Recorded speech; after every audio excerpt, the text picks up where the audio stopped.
Wheel of SNES coming at you, Season 4, Episode 9. Josh, what episode is that? 49. 49. So, we drew a game called Aerobiz Supersonic, which my dumbass thought was Aero the Acrobat. Was not. I thought it was some type of flight simulator. Well, you were pretty much right. I've never heard of Aerobiz Supersonic, nor have I ever played it. I do know that 100%. Have you ever heard or played of this? No, I have not. Well, I'm just going to have to jump in the back of the box. There's a lot to this one. Oh, man. Aerobiz Supersonic. And then it's got a catch line. Lead your airline into the future with an exclamation point.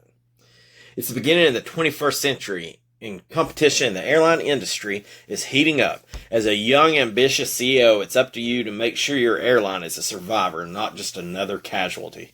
Boy, this probably doesn't age well. No. To succeed, you have to make some tough decisions, including where to fly, which planes to purchase, and how to attract visitors to cities you service. Your goal? To differentiate your airline from the rest while still turning a profit. In Aerobiz Supersonic, fashion a powerful fleet of aircraft for more than 50 possible choices, organize routes in 89 global destinations, and invest your profits in a variety of new services, including amusement parks, ski resorts, and airport shuttle services. And don't forget, as a CEO, you're still responsible for things like plane maintenance, advertising, and handling those periodic emergencies such as plane crash or employee strikes. Get ready to make some tough decisions. If you're going to make the right ones, your planes are going to dominate the skies of the 21st century. And then I got 5 bullet points, but the bullet points are little. I guess this is what jet plane's supposed to look like. Offer air service to over 80 major and minor cities around the globe. Select from 4 eras in aviation history, including 2 futuristic scenarios. Purchase from an extensive list of historical, supersonic, and fictitious airplanes. Invest in business ventures such as concert halls, golf courses, and amusement parks. And 1 to 4 player fun. I just got to go ahead and say, I don't know how the hell you play 4 players. I got no idea either. Well, I guess you're battling against each other. But kind of strange after, obviously this game came out before there was any attacks. And it has came out right after apparently every Boeing plane's got shit falling off of it, Yeah. And people winding up getting the Epstein treatment. Yeah, he just, they find him suicided in his car. Whatever. Epstein? No, the guy that was blowing the whistle on Boeing. Yeah. And I think he came out and was like, if I turn up dead, I did not commit suicide. Yeah. Then he's like, in a car, committed suicide. It wasn't even like a week later. Yeah, and of course this is all hearsay. It's just kind of weird that we get an airplane game at the same time. It is. But our game came out in 1994, Josh. So okay. Before all this. Yes, and it actually had a pretty good foresight on a lot of stuff. It did. It was released on 2 game systems. If it's released on the Super Nintendo, it had to be released on the Genesis. That was going to be my guess. Was the Genesis. There's no way in hell I think you could ever do this on a Game Boy or a Game Gear. I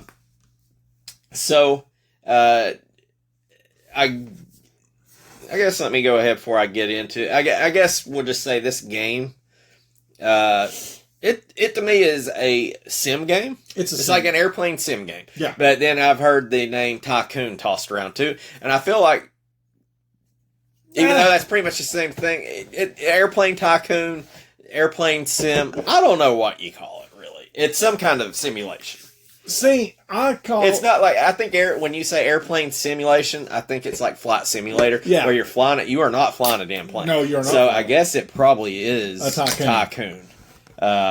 If that is the difference between. I like Roller Coaster Tycoon. That was a fun game on PC. Hey, I'll tell Zoo you. Tycoon was pretty fun. I put a lot on Golf Course Tycoon, the Sid Meier's when it came out.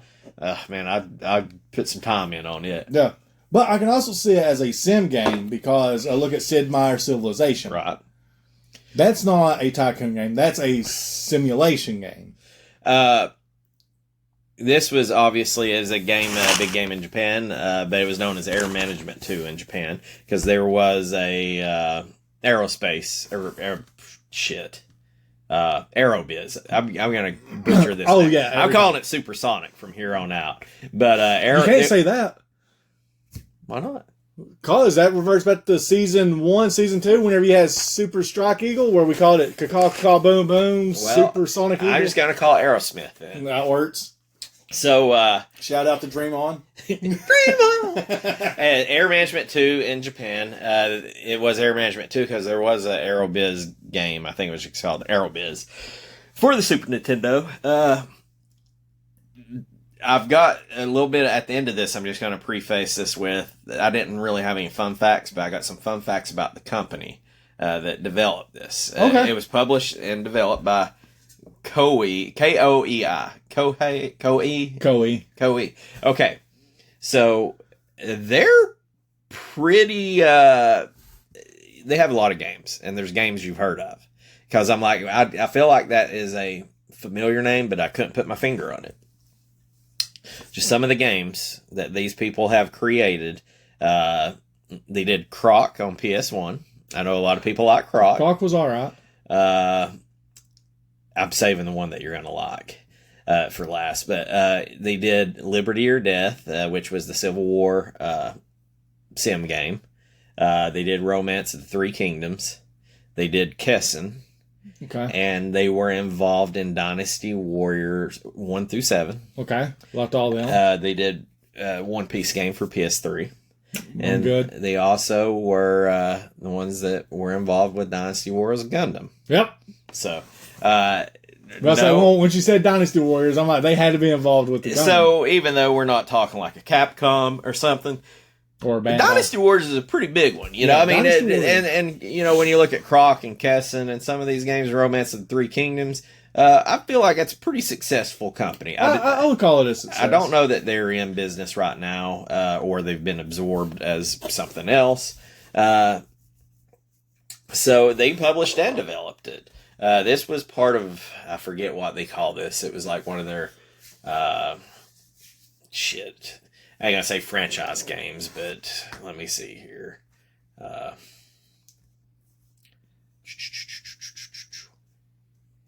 Their executive series. Okay. Koei or Koei's executive series. Okay. Which kind of sounds cool, but so just to run down a plot is you're starting your own airline, just like it says. You're the CEO, you're the man, and you pretty much, just like any sim game, you instead of a city, you got an airline, and you're determining where you want to place your airline. You've got to make decisions between what planes to fly, the fares, who to send to negotiate new lanes. I mean, pretty much about any damn. I know I'm forgetting a million of these, like maintenance, advertisement. Yeah, like there's a lot. There was a lot to it. And you are pretty much running 100% of a business. That's the whole game. That's the way I looked at it anyways. And at the end of this, they give you 20 years. It says that if you cannot win within 20 years, everyone loses. Because they do not permit stalemates or tiebreakers. So you either win or you lose. Or if there's other people you haven't dominated yet, you all lose. Okay. Which is okay. Balls out. You just got to go win. So I don't really know that there's a whole lot more when you say it's an airplane sim game and you're taking it from the ground up and trying to dominate the airways.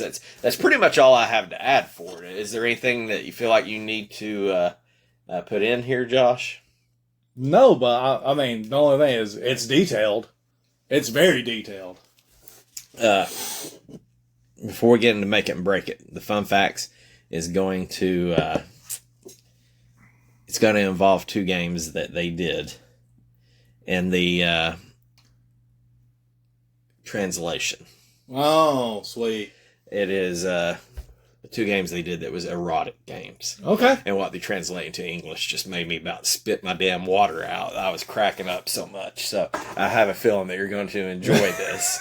And I'm going to try to read this in Japanese at the end of this, and I want you to just throw a damn wild ass guess. All right. And I don't know if it's going to be funnier, how wrong your guess is going to be, or how bad the Japanese is. But anyways, I just can't scroll past it here without cracking up over it. All right. So you want to, you ready to go to Make It and Break It? Yeah. All right. First thing I'm going to say is in the Make It, there's one thing that that kills games and makes games. And I feel like it was a very important part in this game. Was like, hey, Roger Clemens, guess what? You only have one licensed player. So that sucked. There's nothing worse than driving a car that looks like a Corvette and it's called like a Cheetah. Yeah. And I don't like that.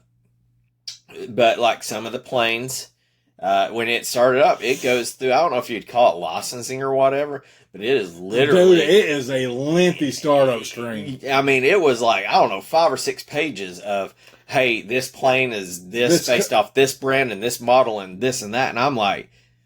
They got the license. You did your homework, number one. Yeah. So, like, I mean, each damn plane had like a paragraph that it was just telling you right off the bat what these planes were, who they belonged to, and all that. And I'm like... They were all trademarked. The first thing that hit me, it blew my mind away, was like, these motherfuckers are going for accuracy right here. Now, whether they are or not, I'm not a pilot nor a professional flyer. I'll take their word for it. They appear to know more than I do about it. Yeah. So, and the second thing that didn't really pertain a whole lot, but I was just sitting there like, man, what is up with all this writing? I'm like, oh, this is all basically the shout outs and the credits to these companies and these planes. And then it cuts to this open world map and it looked, I'll tell you, it looked horrible first. It looked bad. But what made it feel familiar and a little close to home was it reminded me of a really shitty looking Final Fantasy open world map. And I'm kind of upset that I didn't really run into that anymore in what I played of this game. So it reminded me of like the elementary school world map that's outdated that still had that ran on like Microsoft Windows 3.1. Yeah, that still said that was a Soviet Union and stuff like that. Yeah. That's what it reminded me of. So, I mean, I was really kind of blown away by the startup of all this. I mean, like the startup was fine, the animation and stuff. Yeah. When the plane started flying. But I'm going to say too, I thought, me personally, the music was banging. I agree. And when you would go to, not only was it banging on the startup, it stayed banging. Yeah, I mean, I could like, and it wasn't like nothing special, and I think it was loop, but it was right. Yeah. And you didn't have to mute it. And then when you went to other countries, the music changed. Now, it wasn't necessarily you go to Europe and it sounded more European than the other, but it sounded different. Yeah, it did change. But dude, and that might for me be the favorite part of this game was the music. I thought the soundtrack on it was pretty banging as far as, I mean, of course, and it's a sim game, so there's going to be a lot of times you're just sitting there looking at a screen. You better put something that you either don't notice or something good out there. Yep. Because could you imagine playing a sim game and it having like the water drip from Obidus or something like that? Just constantly going, you'd be like, what in the hell? Or elevator music that isn't Kenny G. I could not imagine. Shit. What's your damn blob game? Super Buddy. I cannot imagine that zany Super Putty music just playing on loop. No. Another thing, man, I'm telling you, this, for it not having like no super banger graphics, the startup screen it was good. It was all on fire, because then after all that ran, this is the little part that I was just like, yes, is when it was ready for you to start the game, it started flashing up at the top. It said fasten seatbelts. It did. And I'm like, yes, it did. Yes, I enjoyed it's it. like all I needed to hear is please fasten your seatbelts and put your trays in a upright right position and prepare for landing or takeoff. You done it wrong. What? What you hit me with? I don't know. It's supposed to be, this is your captain speaking. We need you to fasten your seatbelts, put your trays up in the upright position. And show me your titties. or Tom Hanks would be like, I'm the captain now. I am the captain now. But yeah, when it said fasten seatbelts, I was like, yes. Yeah, I like that too. Flash red and everything, like an indicator. So one thing that the game does is it's for a sim game. I mean, I know, like, I guess when you think of it, it's essentially just about close to the same thing. So, like in a Sim City, you can start like on a different part of the city or a different map or different era, different world, different era. So on this one, you had 4. I guess they called it scenarios, is what they were going with. But what I thought was cool is you had Dawn of the Jet Age, which was like I think 1965 to like 1990, and then you had Air Travel Takes Over, which was like 90 to 96 or something like that. Airlines Cover the Globe and Supersonic Travel. It was something to that effect. The Dawn of the Jet Age and Air Travel Takes Over was kind of like the current, and the Airlines Cover the Globe and Supersonic was kind of futuristic. Yeah. But I think they even kept the planes like that too. Like, yeah, well, there was different planes you could get in different scenarios. Now, I did not play through all 4 scenarios. I checked them out, but I did too for like a couple of minutes. So, and I guess, like I say, it's a sim game. So even if you're playing it different, it is somewhat the same. But at least you have 4 different scenarios, and these scenarios, they have different challenges and stuff that can happen. Actually, this brings up a good point. But as well is it's very geared toward the user, because then once you do it, you can select your difficulty. So you can play Supersonic at a 5, but you can play Dawn of the beginning of the airplane at like easy. Yes. Yeah. And so I guess I'll come back, because that's probably one of the more impressive things, is like some of the stuff that you could do. Is there something you want to add here, Josh? I got some more stuff here. Let me get my crap in one sock. But is there anything you want to add about what you like on this? No, like I said, you were covering it. I really enjoyed the fact that you had the multiple scenarios to play. Like I said, I didn't beat them. I didn't do the full 20 years, but I've done a solid like 5-year run on, I think, 3 of them. And go ahead. And I'd also done different difficulties too. And boy, let me tell you, Extreme was exactly what it says. Another thing that is strange with it as a sim game, because most sim games just run, you can speed it up and slow it down. And I'm a big fan of pretty much any type. It's turn-based. Yeah. Because I do have a little bit of a dislike before I really realized what was happening. But it is turn-based, so it's got unique aspects that it does. It is really hard to explain.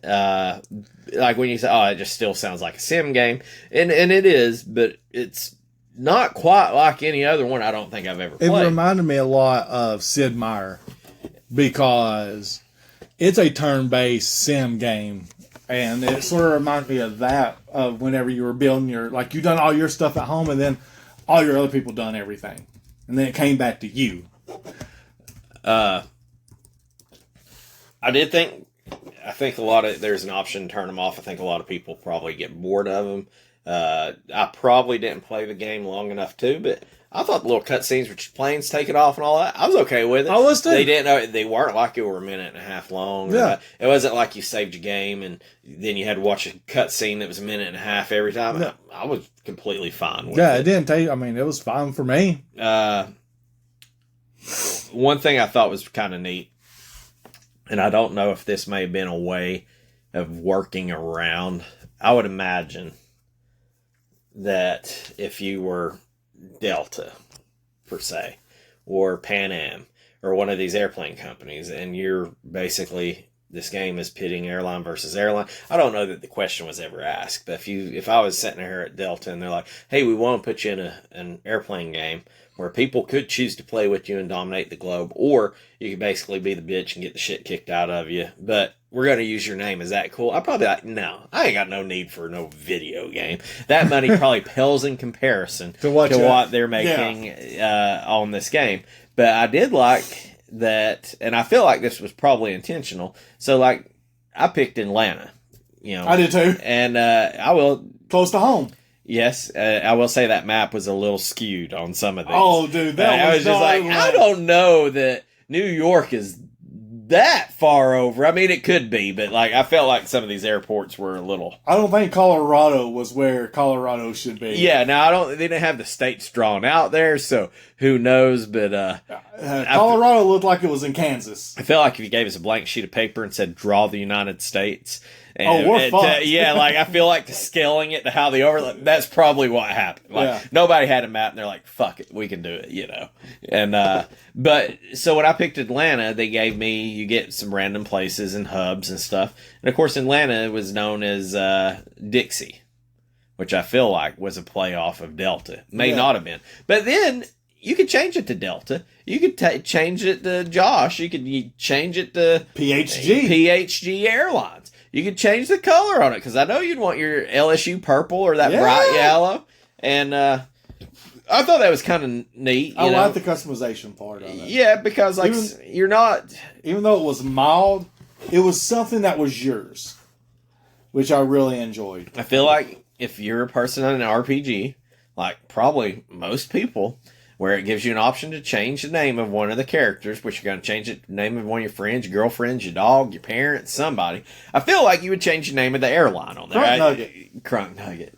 Crunk Nugget International. Yep. Or Chuck Money. This is George, your captain, speaking. Yep. Or Chuck Money. Because that's all we do, Chuck Money. So I've only got a couple of... I've really only got one more thing that I think makes the game here. So do you have anything on your heart? With it being a sim-style tycoon / game, I'm not going to lie, those have a soft spot in my heart. And I actually enjoy sending my negotiators out, trying to build the best empire that I could. So, talking about so yeah, it is weird. You pick from your negotiators. Yep. So, Josh, you're the CEO of an airline. I've just popped in my head. This is not rehearsed. I'm in France, and you're coming at me. You're saying you're a negotiator. Play the role of your negotiator. What is your pitch for me to be a hub to you? All right. I'm an American. Not doing business with you, hopefully. Okay. We have you have the beautiful Eiffel Tower. You have the Louvre. Okay. You are in almost right here in the center of all these important monuments. How would you like to be a hub for my airline to bring in more tourism, more revenue for your country? I would say that's a pretty good pitch, but I would say that when I send my negotiator, I probably stand a better chance. So I feel like my guy shows up. He goes, "Hey, Pepe Le Pew," and slings up 2 briefcases. He said, "There's $1 million in this one, and completely unwrapped, powdery, white black tar heroin in this one. Take your pick. We got a deal? Huh?" Like, I feel like that's how that goes. Or he'll be like, "Here's your money and drugs, or here's an ass whooping coming at you. Your choice." Yeah, I mean, that's also true, too, because, I mean, if you look how the length of your negotiations, dude, some were 6 months to a year. Oh, you know they're over there fucking. Oh, yeah. Now, I don't know. They're going to brothels. I don't know the airline industry. Could you imagine being a negotiator? Does that really happen? You're over there for 6 months, 9 months? Probably, I guess. There's a lot of fucking money on the line. Yeah.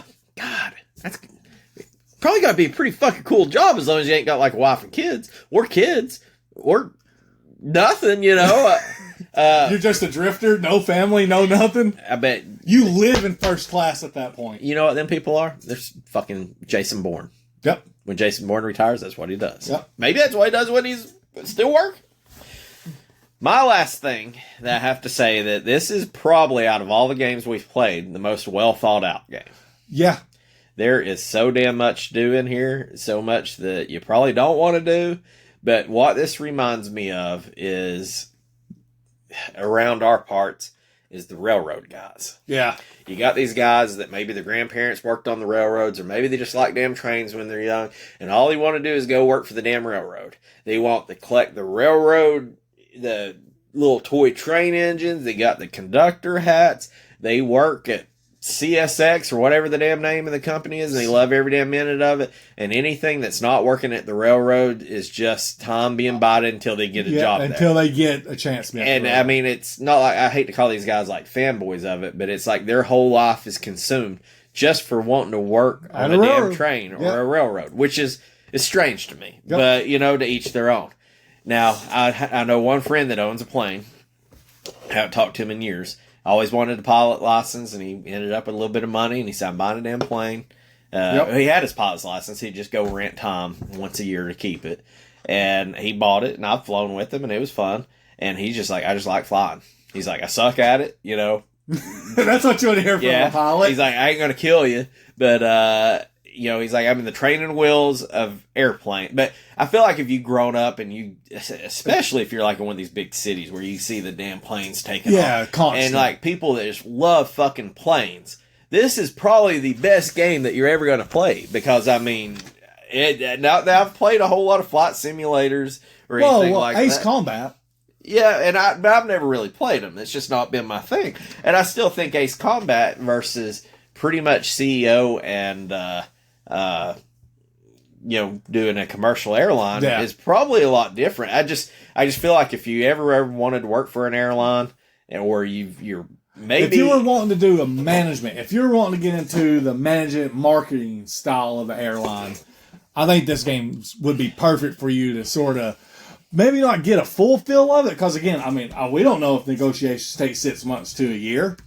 Yeah, and it's just like, man, it was so thought out that if this is your jam, and it's kind of like how the railroad guys are down here in the south, man, it'd probably right up your alley. Oh, yeah. Like a 10 of 10 for you. Yeah, 100%. So, my conscience is cleared on the make it. You ready to take it and to break it, Josh? Yeah. You want to start it? You want me to go? The maintenance is bullshit. Well, I don't know if you have that on there, but I don't know how long you played. Like I said, I've done 5 to 10 years. The whole maintenancing part of your plane is utterly impossible. Well, you're cheaper off selling them and buying a new one. When I started the game, and I want to brag about all the startup of it, the first thing I absolutely did not like is I didn't even get to push a fucking button, and there's goddamn routes being set up and negotiated. And I'm like, I don't even know what's happening. Yeah. Like, pump the fucking brakes here. Like, how I'm already losing. Yeah, they're getting... Now, I do think you're probably random, and you might actually get to go first, but I never got to go first. And I never did. And it's just like, fuck, what's happened? I'm already, like, I'm panicked already. Yeah, no, you are, I think you are the last person to go. Because, I mean, that's how it was on the lineup. Whenever it ran through, my airline was always at the bottom, no matter what. There's some things, I've got this marked down as certain things I think are a bit much for the Super Nintendo. I do feel like this could have been an MS-DOS game perfectly, maybe even more so than Super Nintendo. I'm not saying it's bad. But there's certain things, and some of this may be, not that, and some of this may be us. Because there's certain things with, like, we don't have an instruction manual. It's like the same thing that we're going to run into with most of these sim games. There's 1,000 freaking buttons. Yep. And trying to figure out which of these buttons are is a nightmare. Impossible. Yeah, I mean, you're writing a damn novel, and downloading or looking up a manual is off the table. That's just not going to happen. That's like force it. Yes. So, and then there was like stuff that's probably like really subtle that matters, but like I know like some of the airports are color coded differently because they're like international hubs and some aren't. You got to have a dedication to want to learn it. Yeah. And it's not to say that you don't and you won't enjoy it, But playing it in a snapshot like we did, I feel like a lot of that was probably lost. Like, I felt like it was too much. Yeah. Once again, that's just, I don't think that that's like something that's completely detrimental, because I think if you're probably super fanned up on this game, it probably makes perfect sense. But also at that point, you got to work for the airlines at that point, right? I feel like you had to have something, or like you had a family member, or for some reason you got a damn nostalgia. Yeah. To it, Yeah, for you to understand everything about this game, if you didn't have the manual, then I say with your life, you have to be something of the airlines, or you're constantly playing air sim game. Like I expect those people to have a giant flying rig in their room where they can do flight simulators. You're right. That's exactly like that's what I assume. Yeah, and more power to you. Yeah, I mean, if I had 10 grand, I would do it. Would I be great at it? Fuck no, but I'd still do it. You'd be trying to fly through that damn archway in Battlefield 1. Again? Yes. Yeah. 100%. I've done it once. Here's a big one. If you're not a fanatic of airplanes or the airline company, this game is going to be unbearable. Yep. Like, if you're a boat person, airplanes are not for you. If you're a train person, airplanes are not for you. This could be that could arguably be the biggest flaw in this game. So imagine this, Josh. You grew up wanting to be in the railroad? No. Just imagine you're sitting there. Hey, there's more airplanes in the sea than there are submarines in the sky. They say there's a lot of seamen out there. So you just imagine they say, "Hey, little Joshy, it's your 11th birthday. We're gonna have some people over, and we're gonna get you 2 movies and a video game, and your friends will just play with you, Okay. And you're like, hey man, look at this Aerobiz Supersonic. Let's fire that bitch up. Can you imagine how disappointed if you had a room like a slumber party, yeah, or a dude, or like you're like, there's a game you're gonna have to share. Could you imagine plugging this up as a kid? Yeah, and just like for a rental for like one night, getting stuck with this weekend, it would be horrible. Yep. Weekend, horrible. Could you you know how unbearable it is when you're playing like Super Mario World and you're the second player and you're waiting on your damn asshole brother to die or whatever. Yeah. And to play 2 players on this game, or to watch one player play. Well, now it did say it was up to 4 players. Remember? Yeah, but say you come in and you're just like, I don't know. Say it's on year 2 and then your brother comes in. It's like, hey, I want to play the next game. I want to play like Mega Man X. Okay, we'll wait till my game's over. And you got to sit there and wait for him to go up to possibly 20 years. Like, there'll be a fucking fight break out. Like, yeah, there would. Like, I'm just sitting there thinking, no saves. I didn't see a password system. No. If I was a kid and I got this game, I would be severely disappointed in my rental. There would be no fault to the game, but this game should like have a disclaimer on it. Like, I feel like this isn't a kid's game. Yeah, no, this would be brought up in therapy years later. Like, this game would got plugged in, and if I would have played this game, it would have been when I was young and when I rented it, and I would have a very negative opinion of it because I know I got robbed of a rental. That's exactly what I would have felt. You would bring this up to a therapist, and they say, well, what started to cause the distrust in your parents a little bit? They brought me this fucking game during a slumber party. How come you don't want to fly? Because this fucking game.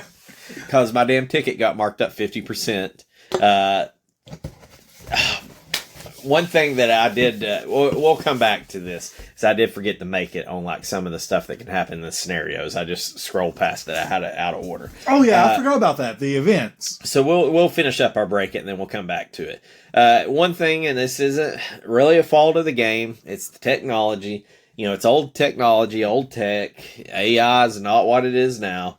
But I feel like if you play this game or you just want to look at a walk through, that you can probably beat this game pretty quickly using the same strategy on certain games. Like, once you figure out the code. Once you figure it out, the way to go, I'd say this game is probably damn near impossible to lose. Yeah. I don't know that, but I kind of get that feeling. I would assume starting your headquarters on an international like an international airport. Right. I think that would probably be a very key, decisive thing of winning. Right. Because again, I started in Atlanta. Yep. Which isn't international. I think, yeah, and I guess you get different money for where you start. Yeah. I don't know. I mean, no offense to the game. I didn't care enough to know, but. Yeah, no. I've got two more. I know I had to make, from Atlanta, I had to, depending on which side of the world I wanted to go to, I had to have a hub in either LAX or New York before I could go across the ponds. Right. So. And this is probably a make it for the super nerds of it. And I say that in nothing but high regards. There's just so much damn data in There's this game. a lot of data. There's so much. No offense. It's one thing to keep a damn plane in the air. I don't give a shit about the damn hotels. Population. I mean, the population density, the hotel, the economies of all these different places, the tourism. And it's just not for me, because it's like, I'm not going to fault the developers and the people making this for doing too much work to try to make this game great. They made it as real as they could. You have overloaded me. Yeah. Shit. Yeah, they literally made this game as real as possible. So I think this is a very well done sim game. I absolutely agree. Is it my favorite sim game? I don't think so. But, just thinking out loud without having all the list in front of me, it might be the most well put together sim game on the Super Nintendo. It very well could be. So far. Because I was impressed with how much it was. And the last thing that I have is, once again, probably not anything you can hang on the game, is you've got to be in the mood to play this game. Yeah. Like, say, if you rented this on a Friday night and you had your dang soccer or basketball buddies or your, cheer squad or your freaking whatever over, this game is not going to be fun for a group of people, I feel like. No, this is for you alone, maybe your dog and or cat. I would just imagine that you got to be a special person to be an airline fanatic to want to play this game, but then to find 3 other people to play it with, you would probably be hard pressed unless you're playing off. I'm guessing it's you're probably playing off the same controller instead of multi-tapping. Yeah. But, and I get that because I'm a huge fan. One of my favorite games is a game that people freaking hate because it's not their style of game. And I'm guilty to where I'll start one up and I'm not in the mood for it, and I stop it. And you came over and you pulled it up, and you're like, damn it, George, when we're pulling up YouTube, we're looking at something, you're like, did you start another damn XCOM run? And I love XCOM, and even though it's apples and oranges, the gameplay, I love XCOM. Dude. But if you're not in the mood for XCOM, or you don't want the turn-based, and there's a lot of data on it, and a lot of shit that you got to learn, and I'm happy to learn that on XCOM. This game didn't resonate with me, but you are definitely geared, I think like when you're Mario and Luigi, you're probably geared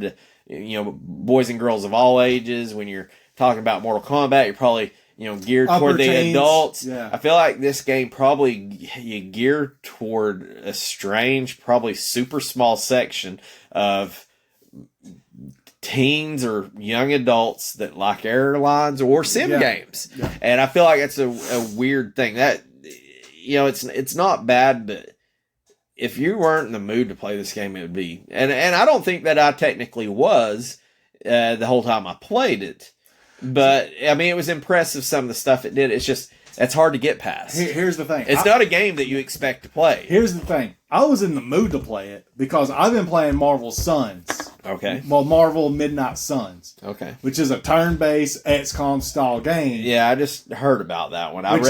It's free right now on your PlayStation Store. Oh, God, don't tell me that. I'm still trying to power through Skywalker Saga right now. Trying to get that platinum. Well, it's free. Add it to your library. That way you already have it. True. So, I've been playing it, and it's turn-based. It's XCOM, pretty much. That's exactly what it reminded me of. So, I was already playing it, and then we drew this game, and I started playing. I go, dude, I'm already in turn-based mode. Let's fuck it. That's why I've done 5 to 10 years on several of them.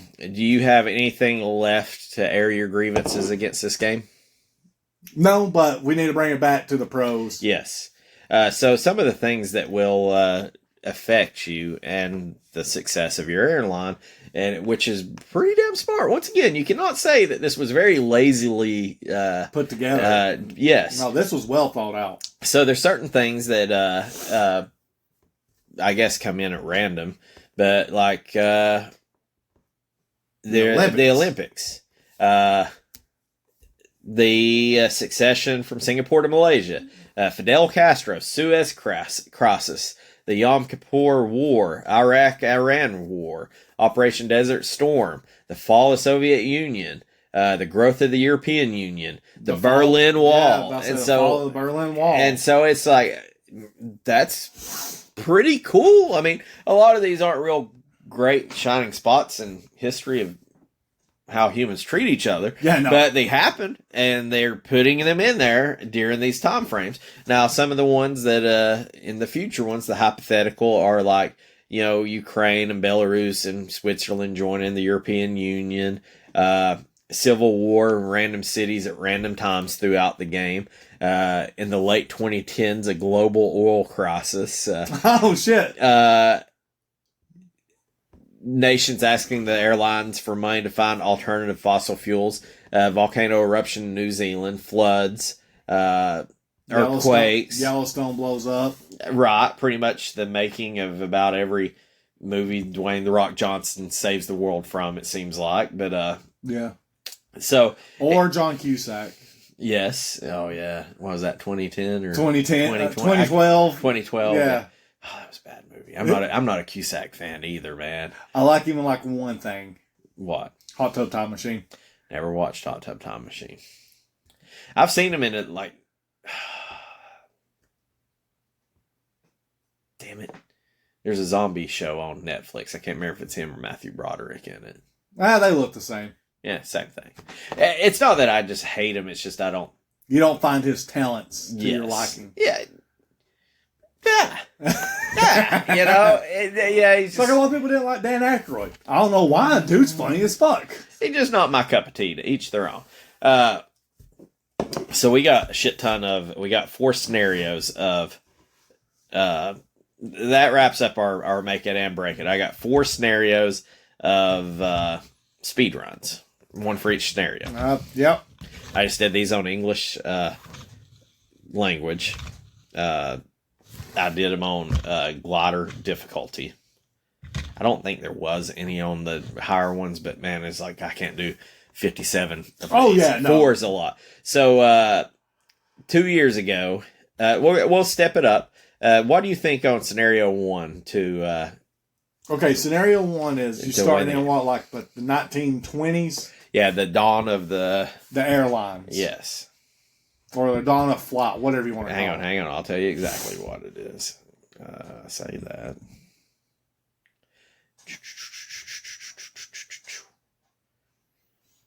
We got... It is the dawn of the jet age. Dawn of the jet age. That sounds almost like a Star Wars. It does. It's very similar to it. So there's 4 speed runs. What do you think the best speed run is? All right, I'm going to assume they took out the cut scenes and everything like that, probably. I would imagine. And they just started hammering through. So I would say... They're all from the U.S. Of course, this is in the English. I didn't look at the Japanese. Yeah. Dude, I would have to say a solid hour. The 4th place was OSRA, OSSRA. They did it 22 minutes, 4 seconds, God and 41 damn it. milliseconds. Seawalker 777 did it 5 years ago, 17 minutes, 48 seconds, 170 milliseconds. The first from second is separated by 8 seconds. Okay. FCOUGHLIN, F. Coughlin, did it in 13 minutes, 44 seconds.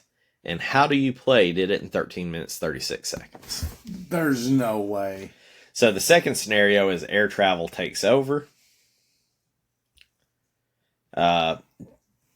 Just so FC Coughlin did his 5 years ago. So How Do You Play kind of undercut him about 2 years ago. Yeah.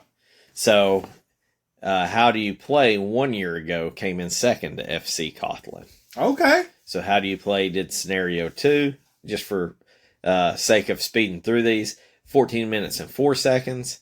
And FC Kotlin has held it for 5 years as the only other person, 13 minutes, 58 seconds. So, for them, so that's scenario 2. So that's what, the 19... That's the one that I think goes, I can't remember. I should have wrote the... 1980s, I think, maybe. Sure. So those are real world events that are happening that are being tracked, right? Sure. So, and they happen in game, like you said, Desert Storm and everything like that. So they're probably they probably got a plan on how to already do all that. I feel like they're at 13 minutes. They're either speeding through the years or they are dominating. Like they've got a strategy to run everybody out, maybe even before then. So airlines cover the globe is scenario 3. You've got the usual suspects, and man, F. Kotlin is laying it down, because How Do You Play is number 2 again, which I gave you props. How do you play? You're chasing this guy. You got him on scenario 1, but this dude laid these tracks down 5 years ago. Dude, he said, "Hey guys, grab my coattails. You're about to go for a ride." How Do You Play came in second, did it in 14 minutes 21 seconds, and Kotlin did it in 13 minutes 26. Wow. And what was the other one? The Supersonic Travel. Yeah. It comes in. Kotlin got beat by How Do You Play. So it's split. Okay. Like say, FC Kotlin did it 14 minutes flat. 14 minutes, 450 milliseconds.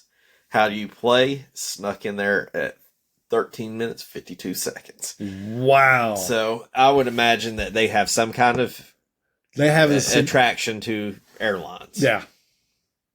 That sounds kind of weird. Maybe a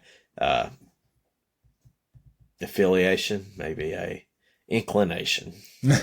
I got a couple of reviews we'll go through, and then we got just a couple of reviews. I've got the erotic games. Yep. And then we're going to price chart and rank these. All right. Electronic Gaming Monthly gave the Super Nintendo on this one. What do you think they would give them out of 10? If they're basing it off of it being a simulation tycoon style game, I would probably give this like an 8 out of 10. They gave it a 7.2 out of 10, which I think is probably properly rated. They said it's a different type of game, geared more towards strategy. And they gave the Genesis a worse version. They did kind of sing it up, but it wasn't. I think they said Super Nintendo version was a little bit better. That's odd. Normally it's a Sega that's a little bit better. Well, next generation, it just depends. I feel like if fighting games, Sega's probably got a tip of the hat. Yeah. The next generation gave the Genesis version. They only did the Genesis. They gave it 3 out of 5. Said that sim fans would be pleased with the level of detail in the game. I agree with that. 100%. I feel like these aren't purchased reviews. And I feel like this one, Video Games selected it, just Video Games Magazine selected it as a runner-up for 1994's Best Strategy Game Award, which was won by Equinox, which I don't think I've ever played Equinox. I haven't either. I think it's if I have to guess, I think it is a sequel to Solstice on NES, which I hated, but my brother loved. Maybe because he was always so much better than... What do you think it is? I was going to say it's a simulator since it says it's a simulation game about planets. Well, let me look this up. That would be my guess. It is a game. It is Solstice. It's Solstice, yeah. Solstice, I don't think is that bad. But my brother was 3 years older than me, and I think like some of the puzzles made sense to him, and it was just above my head. Yeah. And I was just like, fuck this game. Yeah. And so... we'll have Equinox. That'll be on the list. That will be here eventually. Maybe that might be our tie-in to next week's game. I don't know. No. Okay. No. All right. So here, there was actually 4 erotic games that Koei did. One of them was called Nightlife. Or translated to it. One was translated to My Lolita. Now, I don't know what any of these games are. I can only imagine. The butchered Japanese I'm going to give you. What do you think the translation is? Danchi Zuma no Yuwaku. And that's probably pretty good. It's DANCHI ZUMA. Dachi Zuma no YUUWAKU. I'll even show you. Dazi Zuma no Yuwaku. Ah, man, I've got... Oh, God. That's the first one that caught my eye, and I'm like, wait a minute, I've got to include this. Help step, bro, I'm stuck in the washing machine. Closer than I thought you would get. The seduction of condominium wives. So it's got to be like the seduction of condo wives or apartment wives, right? Yeah. All right. So this one's going to be a big... This one's Aranda Suma Wadinki Unaga no Yume o Meruka. It's a question mark at the end. Yeah, it's a question. Oh, God damn it. This one's so fucking funny, man. I bet you can get close if you just... I don't even want to say nothing. Because I figure if I say it's an erotic game, there's probably one way you would go. Yeah. Just because of the stereotype. And it's a question. Yes, it is. So the title's a question. Like, is there a question mark at the end of the game title? Yes, absolutely. Ask me the question, Josh. Is it at all possible that I can join you in your bedroom? No. That's 1, 2, 3, 4, 5, 6. There's 7 words to it. Okay. It is. I'm going to let you drink that before you spit on it. Do Dutch wives dream of electric eels?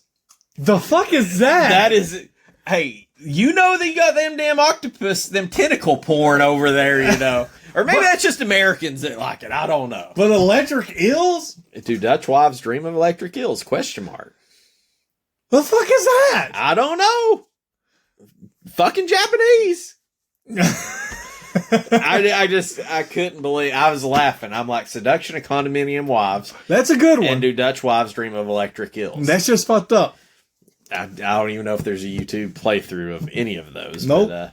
But, nope. I was about to try to Google it for her wrong, but then I decided against it. Are you, was they, appropriately hopped? I felt like that was worthy enough to bring up. Yeah. Those were good. All right. Price charting, Josh. What do you think a loose copy of this runs? Okay. With this being, by our standards, one of the better sim games. It is the best sim game on the SNES that we have played. Because I think all we played was Sim Ant, right? Sim Ant. I think that's all we played. This is light years ahead of it. Oh, absolutely. It is supersonically ahead of it. So I didn't have to carry peas around all damn day. So, and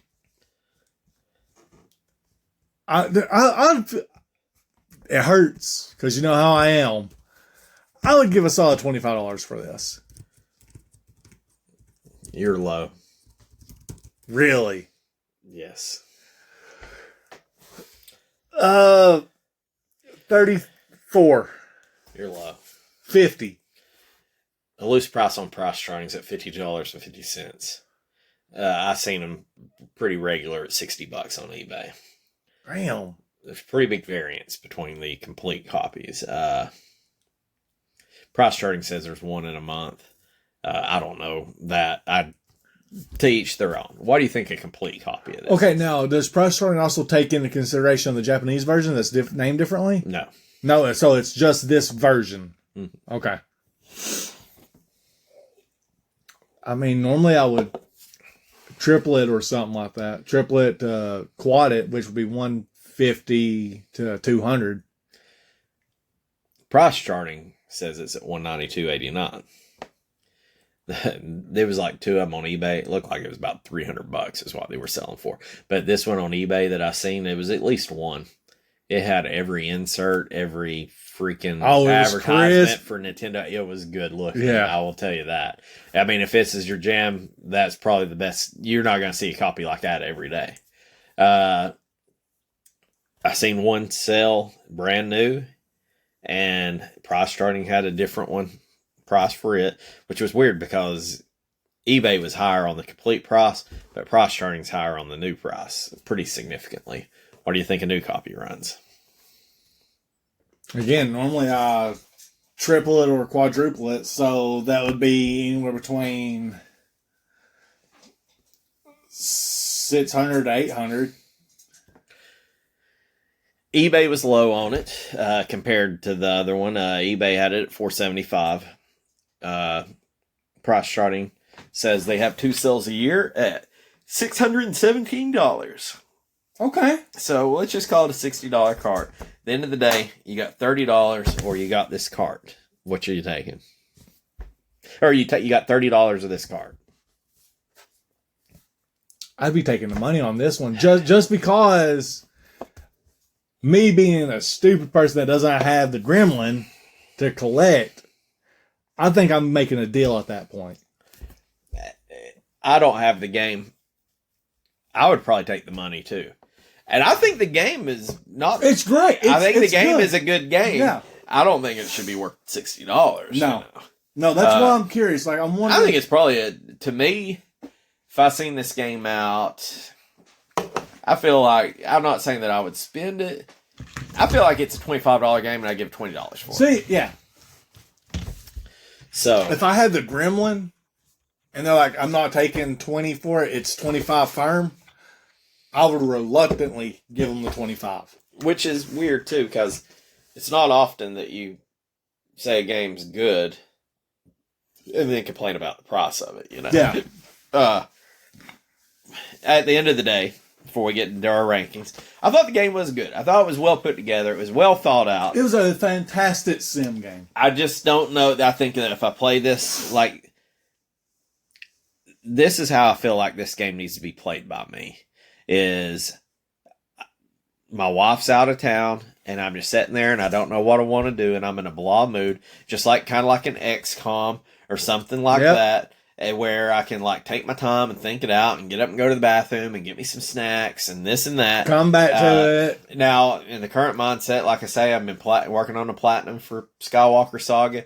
I'm like hammering it out. I'm in a rush to collect these damn Kyber bricks and all this bullshit. So like I've not had a lot of patience. I'm just like go.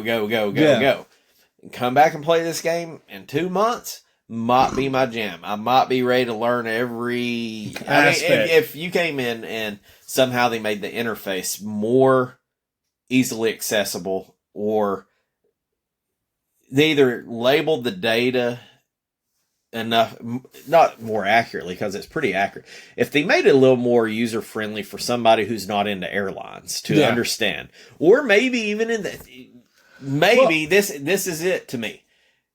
The way this game plays should be played on the 5 difficulty.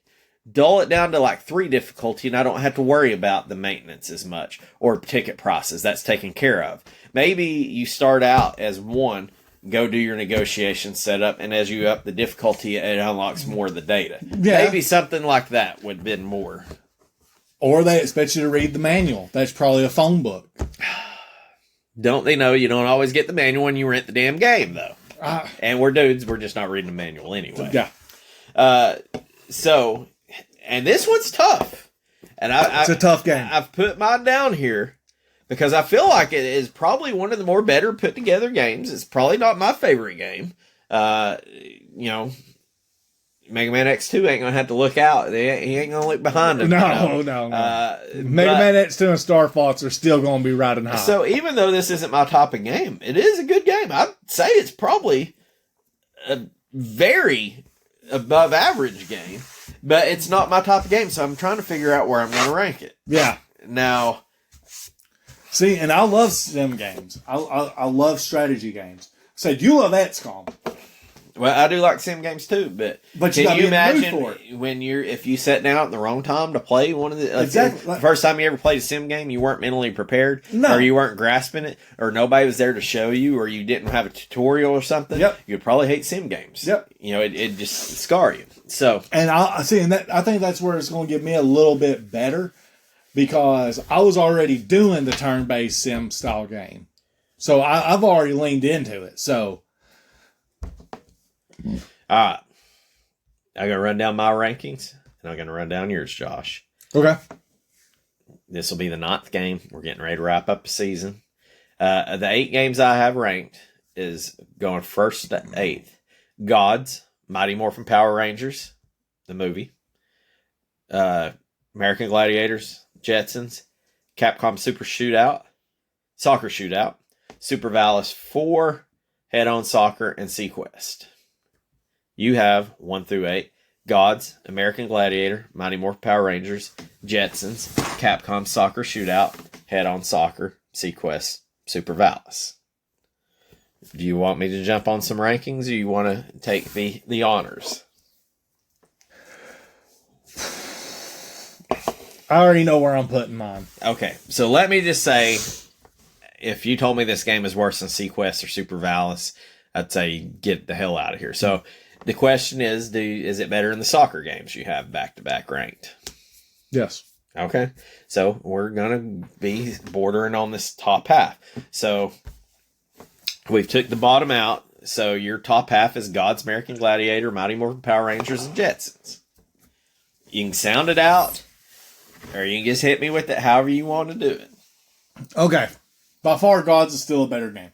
Okay. Replayability, to me. Right. Now, once again, all perspective. If you're a different person. Yeah. I'm not going to, if somebody says, no, this is my jam. If you said, I'm into airlines and I'm into this sim game, like, dude, this is probably a banger. Top 20 game for you overall. Yeah, no, see, okay. That's the thing. These are our own personal Mount Rushmores. Which is weird because our Mount Rushmores are very similar, so... But it's going to change over time. Oh, yeah. We already got variants in this season. Yeah. So, I think Gods is better. Okay. Jetsons. Okay. I think this game is better than the Jetsons. All right. So, you're saying it's a number 2, 3, or 4 game. Because the Jetsons remind me of a lot of a Mario mixed with a Mega Man style game. Okay. Without the same feels. I got you. I'm digging what you're laying down. And then Mighty Morphin Power Rangers, the movie. I liked it. I did. But everybody loves that game more, but I have way more of a nostalgia for just the Mighty Morphin Power Rangers game. I do think the Mighty Morphin Power Rangers I think it gets shit on. I think it's a way better game. I think it's a great game. Maybe not as challenging, but of course, we played it together once. I did play it by myself, and I played it with another group of folks. Had a great time. Yeah. I got exactly what I wanted out. Yeah. So, I think this is slightly better than Mighty Morphin Power Rangers. Okay. Now, is it better than American Gladiator? That's where I'm tossing the hat at. I don't know. Because I think I could play this more than American Gladiator because of the different scenarios. Right. But American Gladiator would be fun with 2 players. I think. Besides the cannonball one. That's bullshit. But I'm going to lean this at number 2. Okay. I think it's number 2. Which is, once again, kind of funny. A game that I don't think any of us really... Yeah, this came out of left field. Well, and I don't think that we're really singing its praises. I mean, I feel like... not my favorite game. Nope. I don't know that it's a top 100 game. I would imagine that it's not. But I have nothing but respect for it. I do too. I think it might be the hardest working game out there. So you've got it as Gods number 1, Aerobiz, Supersonic number 2, American Gladiators 3, Mighty Morphin Power Rangers, Jetsons, Capcom Soccer Shootout, Head-On Soccer, Sequest number 8, Super Valis 4, number 9. Yep. All right, so I'm with you. Sequest and Super Valis is better than it, or worse than it. The soccer games are worse than it. So even though we're a little different in our top, I got Gods, Mighty Morphin Power Rangers, Gladiators, Jetsons. I think this game's better than Jetsons. I think it's better than Gladiators. The problem is Mighty Morphin Power Rangers, and Gods. I think the Aerobiz Supersonic probably has more work put into it than what Gods probably does. I would keep Gods ahead of it as well. Yeah. I agree with you. I would not argue it if you said it was. It probably is a better game. But for me, I like Gods better. Yeah. That Mighty Morphin Power Rangers and Aerobiz for number 2 and 3 is where it comes down to. And I just feel like the thing that gives me a tip of the hat is Mighty Morphin Power Rangers, the movie, was not as good as the first one. And Aerobiz Supersonic was not my favorite game. And I didn't have a great, enjoyable time playing it. But I still liked it. Yeah. I mean, it was probably my favorite game that I really didn't care about, to be honest, just because I'm like, hey, it's neat what they've done here. So I put mine at 2 as well. Gods, Aerobiz, Supersonic, Mighty Morphin Power Rangers, Gladiators, Jetsons, Soccer, Super Valis, Head On Soccer, Sequest. Pretty surprising game, other than it was not Aero the Acrobat. Or The Bat. Yes. Acrobat. Yes. Yeah. Not what I was expecting, but it was a pleasant surprise. And I can understand how you would love this game. I do not think it's worth $60 damn. No. I don't know. No, but fantastic sim game. I think it's one of the best. So I think it's one of the best sim games that I played on the early consoles. I will say that. All right. Well, we're coming up on the last game of the season, Josh. Then we're going to dump it into the big old melting pot of the other 30, 40 odd games. And what are you going to call it? I feel like Gods is definitely the number 1 game, but it's not super strong. I feel like this has been a very mediocre to bottom half season compared to some of the others.